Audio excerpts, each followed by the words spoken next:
Mill, come fight me. Tell Meek Mill I want to fight that one-on-one, word? And I don't even got to trip about money and all that. Cause I got more money than... Yeah, y'all already know how we playing out. That's real life. Real life shit. Diddy gang, Meek Mill in real life. Don't ever disrespect me, you heard? Talk that shit, Meek. Yeah, Meek.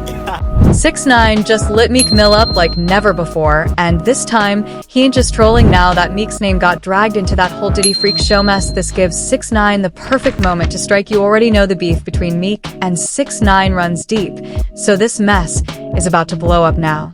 Y'all know this 6ix9ine and Meek Mill beef ain't new. This has been cooking since 2018, way before them did Diddy boy toy allegations hit the streets. Back when 6ix9ine got bagged on federal charges, Duke folded quicker than laundry on Sunday and started naming names, snitched on the whole 9 tray set. Pointed fingers like he was born to testify. The rap game watched that courtroom drama, and Meek was one of the first to call it what it was: straight up betrayal. See, Meek always played that real one role. He has been preaching about prison reform, justice, and standing 10 toes. And in a 2018 interview, Meek expressed a desire to advise the 6ix9ine, stating, "You give out that certain kind of energy, and that energy actually comes back." I'm stupid at this point. I know you might have got on from doing it and it worked out to be able to make some money, but I think you need to go down. I think you beefing with too many people right now. You putting the wrong energy out, and the world will deliver the energy that you putting out. Like, you delivering a gangster type of energy now. He locked up in the middle of some shit. So you gave out that energy, you kind of got that energy back. I seen him one time and I was like, yo, I'm gonna holler at you real quick. He was like, all right, I'm gonna holler at you in a second. And I was gonna tell him like things, not talking about prison. It's like, yo, stop putting that energy out. You get money now. Yeah, man. You know what I'm saying? And nobody wanna live like that. You can't live with insecurity. Basically trying to shut down 6ix9ine's IG live, he tweeted, "I hope that rat going live to apologize to the people he told on. Or the victim y'all forgot, that faster rat killed Nippy. He wasn't supposed to be on the streets. That's the only thing I'm a day, because he's dead, left his baby mom and child like a coward as targets." Then 6ix9ine, in response to Meek, wrote, "Imagine having a newborn baby come into the world and be pressed about a Mexican with rainbow hair." This comment was a direct jab at Meek, who had just welcomed a newborn child with Milan Harris and was busy investing energy in 6ix9ine's reappearance. And of course, Meek went back on X acting like he was spitting bars, saying 6ix9ine's a keyboard informant and he's doing all this beefing for his sons like he's raising soldiers or something. Then Meek tried to flip the script and get all woken up with it, talking about cops eliminating people while 6ix9ine's out here trolling. Family said 6ix9ine was out here feeding rich white folks with his mess, and when 6ix9ine came out the gate begging for clout and streams with Gubba, Meek wasn't having it. He trashed the song Clown the Comeback and basically told the world 6ix9ine was a walking ill with rainbow hair. He tweeted, "And that new song trash, we heard that lol, but..."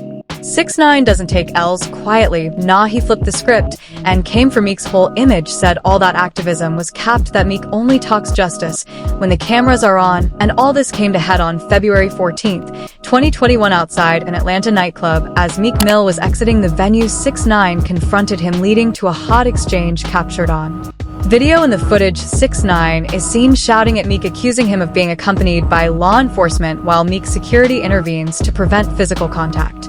That's a fact, you pussy! That's a fact, you pussy! Ain't you security? This is security? That's security, you pussy! Look! And you with a cop! Look, you tight! And you with police! And you with police, nigga! Look, that cop!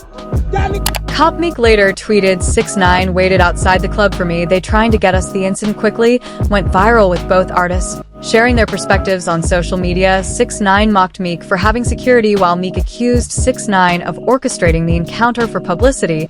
And now that Meek's name got caught up in this whole Diddy freak-off mess, with all the audios and images out there, Meek's ops are wasting no time. First it was Soulja Boy who tweeted, "Didn't Diddy have you in the ass?" And now 6ix9ine ain't letting it slide either. Dude has been waiting to cook Meek Mill meal. See, it's no secret Meek and Diddy have been tight for years. We've seen them vibing, partying, cozying up at events, all that industry bro love. But now that Diddy's empire is cracking from the inside with lawsuits, leaked clips, and freaky party allegations, Meek's name is getting dragged left, right, and center, according to several insiders and leaked reports at one point. Meek was Diddy's favorite boy toy, getting VIP treatment in return for the time he spent with Diddy. Let's rewind real quick to Meek's 27th birthday. Diddy pulled out all the stops, dropping $25,000 a night on a Vegas mansion called the Parisian Palace. And what went down in that mansion was nasty. Jason Haight, the property manager, said the place looked disgusting. There were broken bottles of alcohol, used condoms, blood on the beddings, razor blades, lubricants on the dressers, and marble floors. The dude even said there was a half ounce of nose candy on the ground, panties in the bushes, and 2 iPhones left behind. And get this, before the party even kicked off, Diddy allegedly had all the bedroom locks changed and made sure he was the only one with keys. He even installed his own smoke detectors, which several alleged had hidden cameras in them, and that now viral clip of Meek's cheeks getting clapped by Diddy was allegedly recorded. What? Yo, wait a minute. Wait, you didn't hear this? No! And the bodyguard who leaked it, he claimed Diddy spiked everybody's drinks before the freak show began. This was some next-level Predator-type power play. Champagne was spiked, son. Like, all the champagne was spiked. Everybody was passing out. I don't drink, so I was playing that shit off like I don't drink. I smoke. Like, I smoke and I had my own weed, but like everybody was passed out. Yo, Diddy had that man in the room. Look, yes, I put my ear to the f***ing door and I brought the phone because Diddy started going in overdrive. I ain't know what the f*** was going on, but I just heard balls slapping against ass cheeks. I heard struggling to take. I heard being like, yeah, daddy.